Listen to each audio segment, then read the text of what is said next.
Hey everyone, it's time for the first data update of 2021, and for this one, I have what I hope turns out to be some good news. I think that we may be past the peak as a nation because I'm looking at my favorite data stream and I'm seeing it go down across the nation and also in the most problematic states. So let me get right to that. As you know, if you've seen more than one of these podcasts, there are 4 data streams that I look at. Well, actually, I used to say there are 3 data streams I look at: cases, hospitals, and deaths from COVID-19. But there's also a 4th one that's coming online now, which is vaccines administered. And I'm actually very excited to see that there's a 4th data stream. We want this one to go up as fast as possible. But I'm going to be looking at the 2nd data stream here, and there are some signs that it's actually going down in a way that it wasn't before. First of all, let me start with my home county, King County, Washington. You can see that there's a correlation: cases on the top, hospitals in the middle, and on the bottom you have deaths from COVID-19. And the thing that you'll notice is, the thing that we always see with this is that hospitalizations are delayed from cases and deaths are delayed from hospitalizations. It makes sense from the progression of the disease. The peak of hospitalizations in King County, you see there was a bit of a bite that was taken out of it, and that bite was taken out because of Thanksgiving. You can see another bite taken out of the cases from Christmas and New Year's. But that bite is not taken out of the hospitalization data, because if you're sick enough to go to the hospital, then it doesn't stop you that it's a holiday. You're going to go to the hospital, and the hospital is going to report your hospitalization anyways. So that data is a bit more robust, but you can see that we had a peak in November, December in cases, and then we had another peak in hospitalizations about 2 weeks later, 1 to 2 weeks later. And you see that there was not a peak in deaths so much as a plateau. Thankfully, deaths in Washington have been very low. We've been doing everything we can to keep the deaths down. But you can see that the cases have peaked and hospitalizations peak after. It's the hospitalization data that I'm happy to see go down more and more in King County. If you look at it at a state level using the covidtracking.com graphs, you can see that this is also reflected on the state level. It sort of makes sense because King County is 1/4 of the state population, but it's nice to see nonetheless. Now, the thing about Washington state data is it's a little bit weird. It's a little bit noisier than other data. It doesn't seem to be reported as smoothly. So I wish we had better data to look at, but you can still see if you take the 7-day average, it gives you this line that's almost a nice bell curve. You have a little bite out of it from a data anomaly blip, but you can look right past that.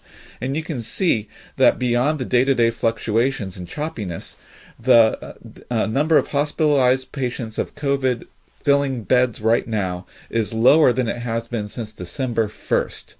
That's really good news, and it looks like we're on the way down. In my experience, this has been a bell-shaped curve, that it will continue to go down. There's one possible caveat to that, but I will address that in part 3 with the new variants.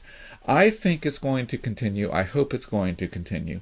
The good news is we are definitely going down right now, and that's all I can say sometimes.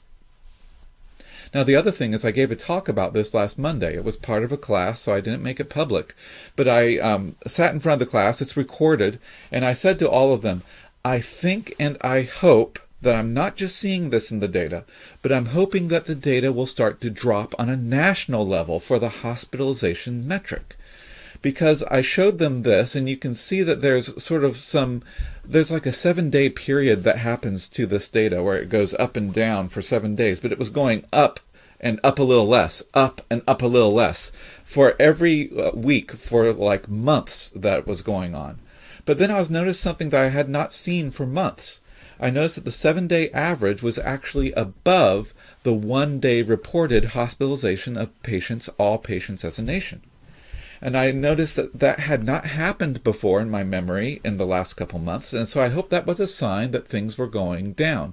I predicted to them, you can call me out on this. You can say it's a bad take in a week if hospitalizations don't go down. Well, now I'm here to say, and to make it public on YouTube, this is what the national hospitalizations look like today. And you see they definitely are going down. They're even farther below the 7-day average than they were when I first noticed it. This is really good news. Now, this is not to say that things can't go wonky from here, but in my experience, these nationwide curves average out a lot of deviations. And so it is kind of hard to get something that is very different from a wave shape that you expect. So I expect this to keep going down. You see that this is also reflected in the deaths metric, which is flat over the past week. That's another piece of good news. And it's going to lag a little bit. It might go almost right back up, but I would predict that deaths would not exceed, on a 7-day basis, they would not exceed what we've already seen for this wave. And the good news is, the more vaccinations we do, the more we make sure that this wave is the worst wave. Now, one of the things I was seeing, I wasn't just going from that 7-day dip that I noticed.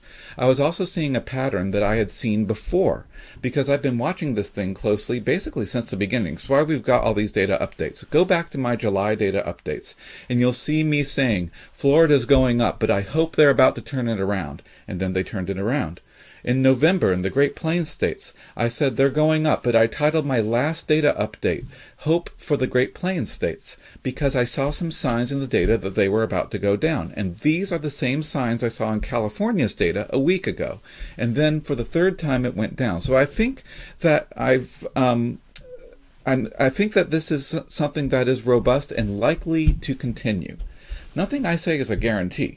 But what I'm saying is I see this pattern a third time, and I want to tell you about it. The other piece to the pattern that I bring in is I bring in an estimate of how many people have ever been infected with COVID in that state. Now, you can't really get this because not everyone who gets infected gets positively tested while they're infected. In fact, that's probably a bigger problem in a state like Washington, where we haven't tested as many people because it was here before there was widespread testing. All that is to say, we need some kind of model to put the 3 data streams together and to say, I think this many people are actually infected, rather than the number of positive tests that we get.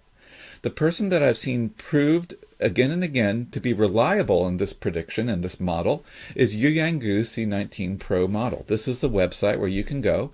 He actually has model predictions down to the county level. And this is what I was going at a little bit when I was looking at his data, and I was saying, oh, about 1 in 4 people are infected in the Great Plains states. I think that it's going to start to turn around, because that's around where it started to turn around in the in the South and other times. There's a bunch of other caveats to this, but I'm trying to get through this as fast as I can because it's late and I want to get this out by tomorrow morning. So this is what you'll see if you go to Youyang's page. He has a total vaccinated level now, and you'll notice that he has like a purple newly infected line. That's his estimation of how many people are being infected each day. More than 500,000 people are being infected each day. But at the same time, you see that he has a blue line now, which is number of vaccinated people. And there's more people being vaccinated now than he predicts are people being newly infected. That is actually a great milestone if it's true. Notice what he says for the nation as a whole. These are the numbers for the nation as a whole. And he says total infected 24.0. 1 in 4 people, or 79.5 million people, have been infected with COVID. That's a lot of people. But and that's resulted in a lot of sicknesses, a lot of unknown long-term illnesses, and a lot of deaths. But we have this number to say, okay, when we get to this point, what happens to the data? I think that there's a correlation between this and the data that I've seen before. And so I want to get into the correlation is the point when it hits 1 out of 4 people is where the hospitalization curve tends to turn around. If that's true for the nation as a whole, we're averaging out a lot of things right here, but if that's true for the nation as a whole, then we are at the peak and just past the peak of hospitalizations for the nation as a whole. There's a couple other things I'm going to throw in on the end of this part because I think these are important. If you're assessing your risk of COVID, and we've all got to sort of self-assess, talk to our doctors, but we don't really know, one of the helpful things I want to say is that COVID is definitely, I hope we've established, COVID is worse than the flu. COVID is about 10 times worse than the flu is what I tell people. And that's averaged across all sorts of people, across all ages. If you're older, it is more than 10 times worse than the flu. If you're younger, it's less than 10 times worse than the flu. And in fact, here's a graph where you can go across the age in deciles, and you can say, a 30-year-old has the blue line is 2.9 times lower than the red line. And the red line is from a bunch of studies of COVID. How much worse is it? And this is just for infection. This is infection fatality rate. So it's possible there's some long-term illness that's not included in this. This is sort of the bottom level. But at least the bottom level lets us say, for a 30-year-old, COVID is 3 times worse than the flu for mortality. For a 60-year-old, it's 13 times worse than the flu. And actually, if you're 80 or 90 years old, it's about 13 to 15 times worse than the flu. That's bad. And the flu's bad already for that age group. But it's also not 100 times worse. This is one of the things I want to get across to people. The fact is, if 1 in 4 people have had this, as Youyang's model insists, then we have to consider this when we're considering how we administer vaccines and what we expect to happen. I actually expect the vaccines to work faster than expected if Youyang is right. So I want you to have this graph to look at, and I want you to have this paper, and all you need really is the headline. Immunological memory to SARS-CoV-2 for up to 8 months after infection. And the answer to that is that the memory is strong. Your T cells remember COVID. These are for people who have been naturally infected, but it should be transferable to vaccine, just possibly with some tweaks to the overall picture. The basic picture that you get from this is that the worries that we had that immunity would not be lasting, the worries are not borne out. We don't see a wave of reinfections. We see some, but we don't see a wave of them, and they're not worse than they were before. We also see, when we test the cells of the immune system, we see that they remember COVID 8 months later. And that's as much as we can look back at this point. This is as good as it gets. The other thing I want to say from this, these are T cells, which are different from antibody-producing B cells. T cell protection, measured in this, is strong even when there were low antibody counts. I think that's really important because antibodies are really nice ways to look at it, but they are not everything. And there can be protective measures that go beyond the antibodies. Somebody might not generate a strong antibody response, but they may still remember COVID. Now, they might still get sick, but they shouldn't get as sick, and they shouldn't progress to the high IFR that we see for people who have never seen COVID before. So, I want to say that the professor that put out this, that led this study, tweets about it, and I think tweets are actually a better way to understand science than many other things. Here's what he says. Our data shows that the body's immune system remembers novel coronavirus for at least 8 months. I think that we should account for this. And I think that if we're talking about 1 dose versus 2 dose, well, let's find a compromise. Let's say delayed 2 dose. I know that the fast 2 dose is what was tested. And if we have the vaccine supplies, then we should go with what's tested. But I think it's better, as well as this vaccine works, and as many people have had COVID already, and given that the immunological way to do this is usually to have a months later second dose, it all comes together that I think it's unlikely that delaying the second dose will have major negative effects. It is a slight risk, but we're already taking risks. We're in a risky situation. So that's my argument, my contribution to the 1 dose versus 2 dose. But whatever we decide on that, the main thing is let's get as many jabs into as many arms as possible, because the more we get that number up, if we are already above the number of newly infected people, then we can outpace this even more, and the key will be to outpace what's going on.